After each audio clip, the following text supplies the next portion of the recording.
ఈ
యొక్క సీఎం రేవంత్ రెడ్డి యొక్క నియంత పాలనను అప్రజాస్వామిక విధానాలను నిరసిస్తూ కొత్తూరు మున్సిపాలిటీ కేంద్రంలో భారతీయ జనతా పార్టీ మండల శాఖ ఆధ్వర్యంలో ఈరోజు నిరసన కార్యక్రమాన్ని నిర్వహించడం జరిగింది. మిత్రులారా, రాష్ట్రంలో నేడు ప్రజాస్వామ్య పాలన నడుస్తుందా, నియంత పాలన నడుస్తుందా తెలుసుకోవాల్సిన అవసరం ఎంతైనా ఉంది. ఈ మధ్యలో జరిగిన మున్సిపల్ ఎలక్షన్ లో బీజేపీ ఎదుగుదలను ఓర్వలేక వారు మొన్న కామారెడ్డిలోని ఎమ్మెల్యే కాటపల్లి వెంకటరమణారెడ్డి గారి క్యాంప్ ఆఫీస్ పైన దాడి చేయడం చాలా నీచమైనటువంటి చర్య. ఈ చర్యను ఖండిస్తూ రాష్ట్ర వ్యాప్తంగా ఉన్నటువంటి బీజేపీ శ్రేణులు వారికి సంఘీభావంగా తెలపడానికి రాష్ట్రం నలుమూలల నుండి వెళితే వారిని అక్రమంగా అరెస్టు చేయడం జరిగింది. ఒక రాష్ట్ర అధ్యక్షుని ఒక ప్రజాస్వామిక గొంతును వినిపించాలని చెప్పేసి వారు వెళ్ళడానికి సిద్ధమైతే వారిని గృహ నిర్బంధం చేసినారు. బీజేపీ ఎమ్మెల్యేలను ఎమ్మెల్సీలను కూడా రోడ్డుపైనే ఆపి వారిని అరెస్ట్ చేయడం జరిగింది. అంటే ప్రజాస్వామ్యంలో ఒక ప్రభుత్వ విధానం తప్ప అయితే ఇదే తప్పు అయితే ఈ ప్రభుత్వం ఇప్పటిదాకా వచ్చేదే కాదు. ప్రజాస్వామ్యంలో నిరసన తెలపడం అనేది ఒక హక్కు, ప్రాథమిక హక్కు. ఆ హక్కుని కూడా కాలరాస్తూ ఈ యొక్క రేవంత్ రెడ్డి సర్కార్ నియంత పాలన కొనసాగిస్తా ఉన్నాడు. గత ప్రభుత్వం చేసిన ఓర్వలేని ఈ యొక్క రేవంత్ సర్కార్ ఈ యొక్క అప్రజాస్వామిక విధానాలను పాల్పడుతున్నాడు. కాబట్టి ఈ యొక్క రేవంత్ రెడ్డి గుర్తించాలి. ప్రజలు మేల్కొనక ముందే, ప్రజలు రోడ్డెక్కక బీజేపీ కార్యకర్తలు రోడ్డెక్కి నిన్ను గద్దె దింపక ముందే బుద్ధి తెచ్చుకొని సక్రమైన పాలన చేస్తావా లేదంటే గద్దె దిగుతావా అని చెప్పేసి మేము ఈ సందర్భంగా డిమాండ్ చేస్తా ఉన్నాము. కాబట్టి ఇకనైనా ఇటువంటి అప్రజాస్వామిక విధానాలను మానుకోవాలని చెప్పి భారతీయ జనతా పార్టీ నినదిస్తుంది. ఈరోజు భారతీయ జనతా పార్టీ ఆధ్వర్యంలో రాష్ట్ర శాఖ పిలుపు మేరకు ఏదైతే మొన్న జరిగినటువంటి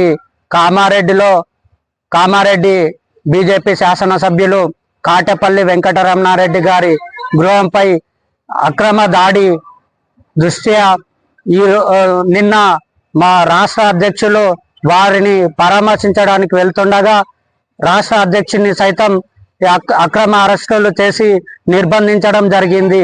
ప్రజాస్వామ్యంలో ఇదేనా? ఈ యొక్క మనం కొట్లాడి తెచ్చుకున్న తెలంగాణ ఇందుకేనా?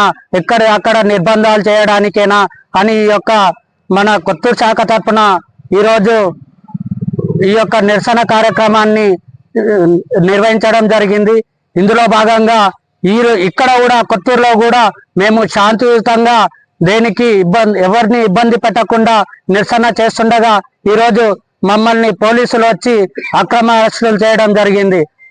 ఇదే విధంగా మేము ఈ యొక్క ప్రభుత్వానికి, తెలంగాణ ప్రభుత్వానికి తెలియజేస్తుంది ఏంటంటే, ఈ యొక్క నిన్న మొన్న జరిగినటువంటి ఎలక్షన్ల దృష్ట్యా బీజేపీ గ్రాఫ్ పెరుగుతుండడం వల్ల ఈ యొక్క ప్రభుత్వానికి మింగుడు పట్టలేకపోతుంది. బీజేపీ పైన ఆదరణ చూసి ఈ యొక్క ప్రభుత్వం బీజేపీ పైన ఎట్లాగైనా నిర్బంధాలు చేసి ఈ యొక్క బీజేపీని తొక్కే విధంగా చూస్తారు. కానీ బీజేపీ పార్టీ అలాంటిది కాదు.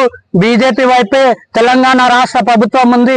ఎందుకంటే తెలంగాణ ప్రజలు ఉన్నారు కాబట్టి. ఎందుకంటే గత 10 ఏళ్ళు కూడా మనం కొట్లాడి తెచ్చుకున్న తెలంగాణ మనకు నీళ్లు నిధులు నియామకాలు మన తెలంగాణ మనకు వస్తే మనం బాగుపడతాం అనే విధంగా ఆ రోజు కొట్లాడి తెచ్చుకున్న తెలంగాణని 10 ఏళ్ళు ఆ యొక్క టిఆర్ఎస్ రాక్షస ప్రభుత్వం ఆ టిఆర్ఎస్ పాలించి మరి ఈ యొక్క పడేసి అప్పుల రాష్ట్రంగా మిగిలించింది.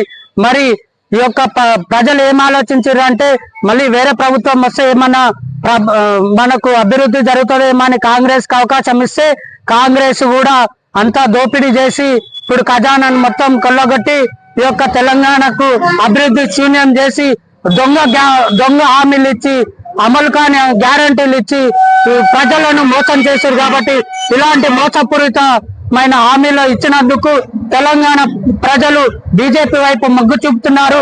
రాబోయే ఎలక్షన్ లో కూడా ఖచ్చితంగా బీజేపీ వైపు ప్రజలు ఉండి ఈ యొక్క బీజేపీకి ప్రభుత్వం వచ్చే దిశగా మద్దతు ఇస్తారని తెలియజేస్తూ ఈ అవకాశం ఇచ్చిన మీకు ధన్యవాదాలు.